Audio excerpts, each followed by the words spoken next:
말씀 속에서의 배경은 예수님께서 수제자급에 속한 베드로와 야고보와 요한을 데리시고 변화산상에 올라가셨을 때 일어났던 이야기의 연장선입니다. 예수님은 어떤 목적이 있었는지 우리가 잘 알지 못하지만 사랑하는 수제자를 데리고 산으로 올라가셨습니다. 그런데 거기서 예수님께서 변화되셨습니다. 예수님 한 분만 변화되신 것이 아니라 예상치 못했던 인물 두 사람이 등장합니다. 한 사람은 엘리야요, 한 사람은 모세입니다. 예수님과 모세와 엘리야가 변화산상에서 영광스럽고 영화로운 모습으로 변화된 겁니다. 참 상상할 수 없는 모습이었습니다. 얼마나 하얗고 아름답고 경이로운 광경인지 참 놀랄 광경이었습니다. 그 베드로는 생각했습니다. 야, 여기가 바로 낙원이구나. 여기가 바로 천국이구나 생각했어요. 그래서 더 이상 산 아래로 내려갈 필요가 없이 여기서 살았으면 좋겠다고 하는 영적인 깊은 충동감을 느꼈죠. 그래서 초막을 지키러 마음에 결심했습니다. 예수님 앞에 아래 올렸습니다. 주님, 우리가 여기서 초막셋을 지을 테니까 하나는 주님을 위해서, 하나는 모세를 위하고 하나는 엘리야를 위해서 초막셋을 지을 테니까 여기서 같이 좀 살았으면 좋겠습니다. 같이 머물렀으면 좋겠습니다. 그러나 얼마 지나지 않아서 예수님 외에 모세와 엘리야의 모습은 보이지 않았습니다.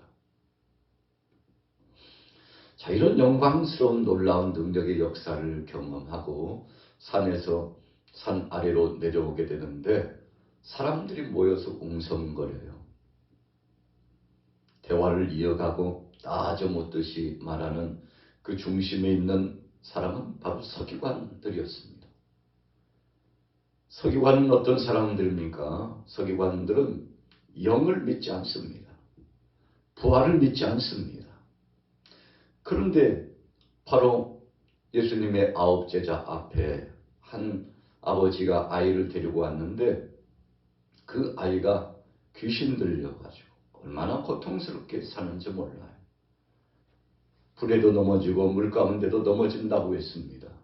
아이의 아버지는 참 다급한 심정을 가지고 예수님의 사랑하는 제자들에게 이 아이 좀 고쳐달라고 소원을 했죠.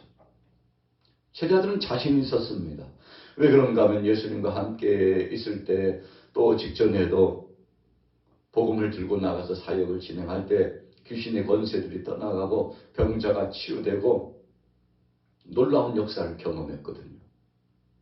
그래서 자신만만해가지고 아이를 앞에 두고 아마 여러 가지로 사역을 진행했을 겁니다. 선포도 해보고 또 손을 얹어보기도 하고 고함도 질러보기도 하고 별의별 방법을 다 동원해서 봉어리 귀신 들린 이 아이를 치유하기 위해서 애를 썼습니다. 그러나 꼼짝도 하지 않아요. 아무런 증거도 변화도 나타나지 않습니다. 얼마나 당황스러웠을까요? 고함을 지르고 제스처를 해보고 애를 써보지만 아이의 상태는 더 심할전정 회복될 기미가 보이지 않습니다. 서기관들이 비웃죠. 아이고 참 뭔가 역사를 일으키는 줄 알았더니 별 볼 일 없다는 거죠. 비웃고 조롱했을 겁니다. 그리고는 영을 믿지 않고 영적인 세계를 믿지 않고 부활의 역사를 믿지 않는 서기관들이 수군거렸겠죠. 내가 그랬잖아. 그따위 것들은 없다고. 귀신이 나가라고 귀신아 나가라고 하는데 꿈쩍도 하지 않잖아. 그런 역사가 있느냐고, 그런 권능이 있느냐고, 영을 다스리는 그런 세계가 있느냐고, 그런 세계는 없다. 이런저런 생각과 말을 가지고 예수님의 제자들을 희롱하고 농락하고 아이의 아버지도 희롱했을 겁니다. 큰 소리를 빵빵 쳤을 거예요. 그때 예수님께서 변화산상에서 새 제자와 더불어서 내려오신 거죠. 그리고는 자초지종 주님 물으셨습니다. 왜들 그러느냐? 왜 이렇게 소란하느냐? 아이 아버지가 직구합니다. 당신의 제자들에게 이 아이를 좀 치료시켜달라고 회복시켜달라고 했는데 속수무책입니다. 아무런 역사도 행하지 못했습니다. 지금 아이의 형편은 더 나빠진 것 같습니다 하고 예수님 앞에서 이 아이의 아버지가 답답하고 힘겨운 심정을 그대로 토로해냈을 겁니다. 예수님께서 제자들을 꾸짖으셨죠. 왜 이렇게 믿음이 없느냐? 아이의 아버지가 예수님 앞에 수원합니다. 그리고 서기관들은 이런저런 모양새로 예수님도 비웃었고 제자들도 비웃고 아이의 아버지도 비웃었을 겁니다. 뭘 기대하느냐고. 아무런 역사도 나타나지 않을 것이라고. 예수님께서는 주인을 둘러보시고 믿음 없는 것을 꾸짖으셨습니다. 그리고는 명령하셨죠. 악한 귀신을 향하여 명령하셨습니다. 창조주이신 예수님, 모든 만병을 치료하시고 우리의 일거수일투족을 책임져 주시는 예수님께서, 우리보다도 우리 자신을 너무나 잘 아시는 그 주님께서 명령하셨죠. 벙어리 되고 말 못하는 귀신아, 아이의 속에서 떠나가라. 예수님 명령하셨죠. 주님에는 권세가 있었죠. 천지 만물을 창조하시고 우리 인생들을 지으시고 흙으로 만드셔서 그 코에 생기를 불어넣으셔서 생명 있게 하고 역동적으로 살아가도록 주관하시고 주권적인 능력으로 역사하신 그분이 오셨으니 악한 권세들을 강력하게 꾸짖고 그 아이를 해방시켜서 치료시키는 놀라운 역사가 나타났죠. 자, 오늘 본문 말씀해 보세요. 14절에 이에 그들이 제자들에게 와서 보니 큰 무리가 그들을 둘러싸고 서기관들이 그들과 더불어 변론하고 있더라. 자, 변론. 말씨름을 하고 있었다는 것입니다. 사람들 간에 서로 주고받으면서 서기관들은 대체로 영을 믿지 않고 부활도 믿지 않기 때문에 귀신의 역사, 영적인 세계를 계속 부정했을 겁니다. 어느 사람들은 귀신은 있다고 말하고 지금 귀신 들려가지고 이렇게 괴롭힘 당하는 것을 눈으로 보고 있지 않느냐라고 하면서 옥신각신 하면서 계속 말씨를 벌였을 겁니다. 예수님께서 그들을 물리치시고 17절 보세요. 무리 중에 하나가 대답하되 선생님, 말 못하게 귀신 들린 내 아들을 선생님께 데려왔습니다. 귀신이 어디서든지 그를 잡으면 거꾸로 저 거품을 흘리며 이를 갈며 그리고 파리해지는지라. 내가 선생님의 제자들에게 내쫓아 달라 하였으나 그들이 등이 하지 못하더이다. 자, 귀신 들렸던 이 아들이 얼마나 고통스럽고 괴롭게 살아왔는지 과거의 이력을 소상하게 예수님 앞에 보고를 올렸죠. 그리고 제자들이 속수무책으로 아무것도 하지 못하는 것도 직구해 올려 말씀드렸어요. 예수님 뭐라고 말씀하셨나요? 19절 보세요. 대답하여 이르시되 믿음이 없는 세대여, 내가 얼마나 너희와 함께 있으며 얼마나 너희에게 참으려 그를 내게로 데려오라. 자, 귀신을 축출시키지 못하고 아이를 해방시켜서 회복시키지 못한 이유는 예수님 한 가지라고 말씀했어요. 믿음이 없기 때문이다. 첫째로는 귀신의 역사가 있고 악한 권세들이 끊임없이 우리 인생들을 괴롭힌다는 사실을 인식하지 못하고 그것을 인정하지 못하는 믿음 없는 것을 꾸짖으셨을 겁니다.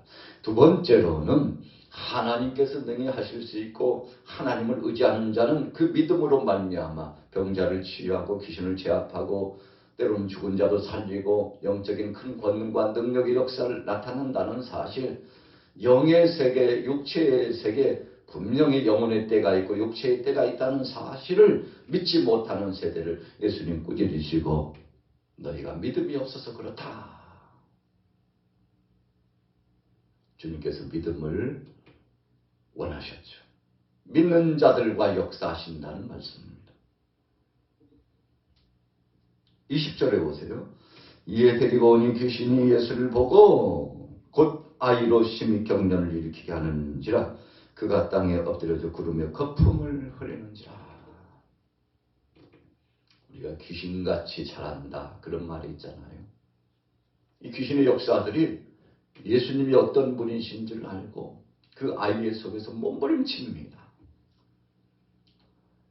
예수님 앞에 제압당하는 거죠. 주님이 두렵고 주님의 그 권위 앞에 압도되는 겁니다.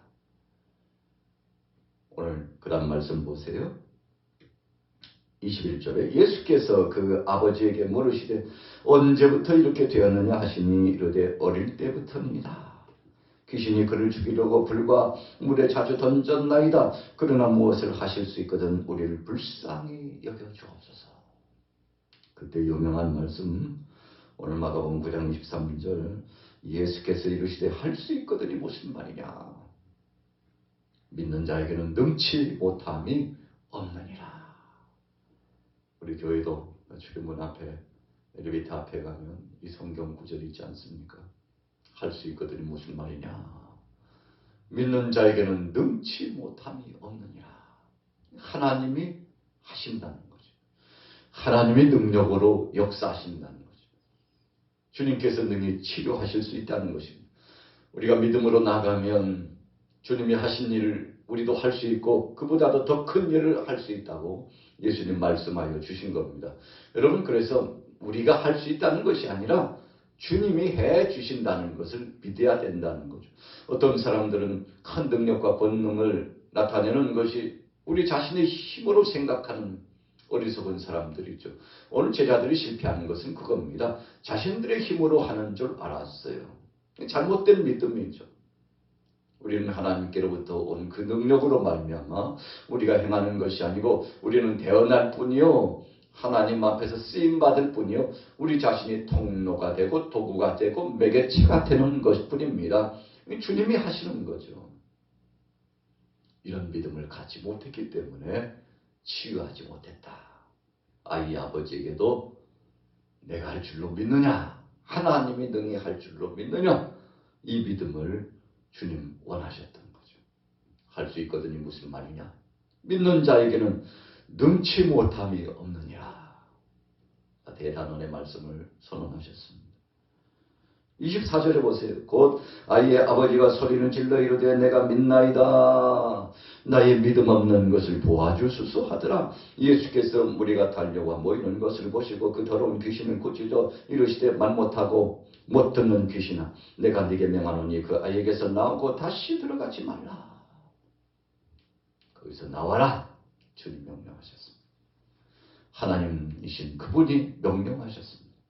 우리 사람을 지으시고 우리보다도 우리 자신들을 너무 잘 아시는 그분께서 이 아이의 몸을 온전케 하시고 정신과 육체와 영혼을 온전케 변화시켜 주시고 새롭게 하시고 치유해 주시고 강건케 하여 주셨습니다.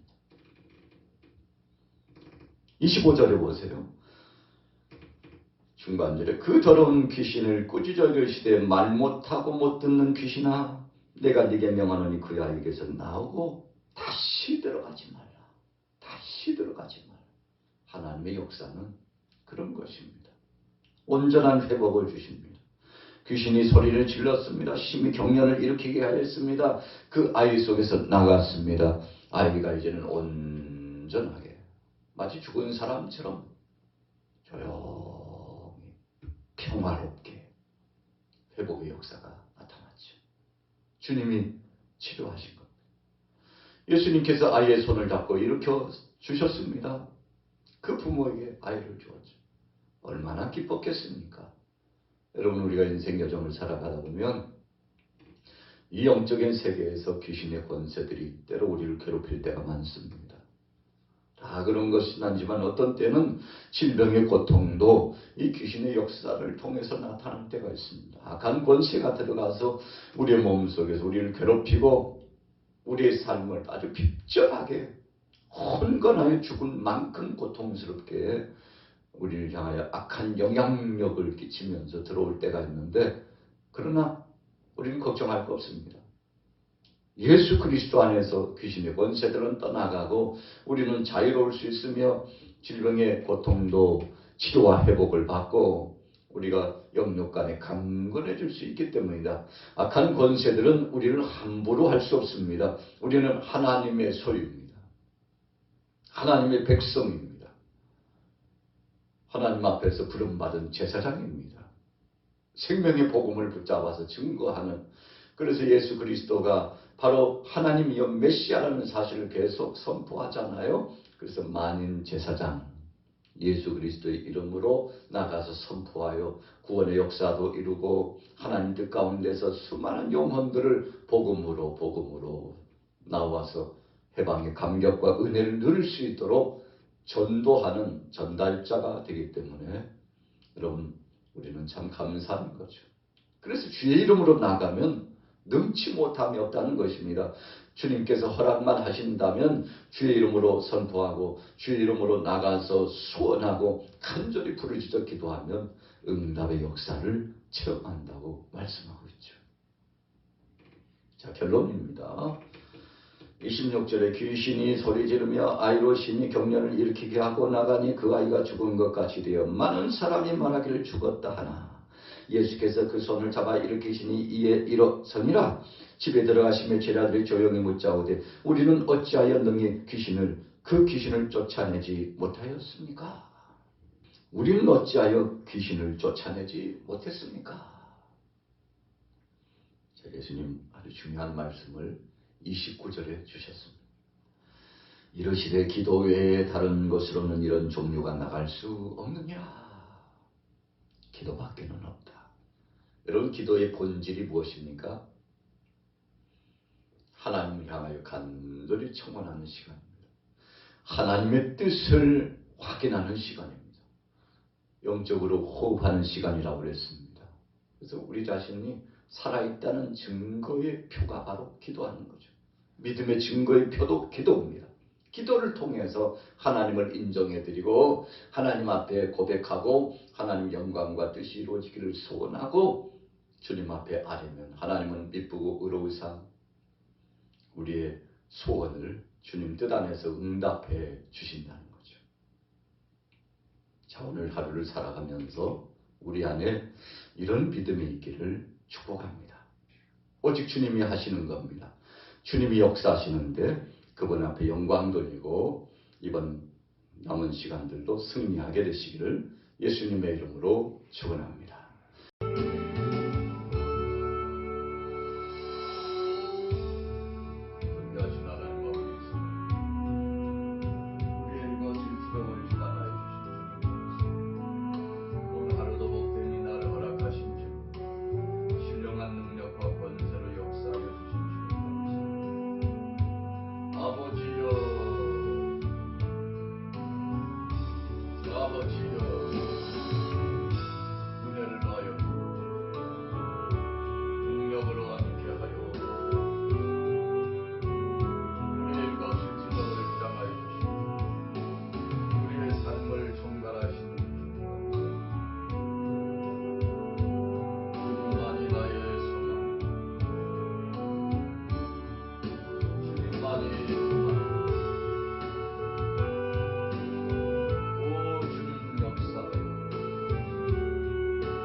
션 아바디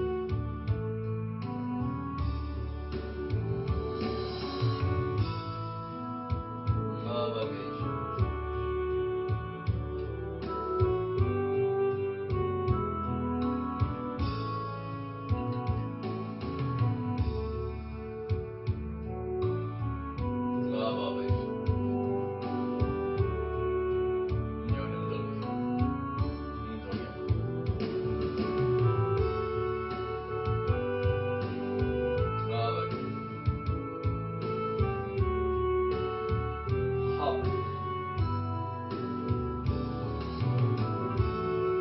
Harvard.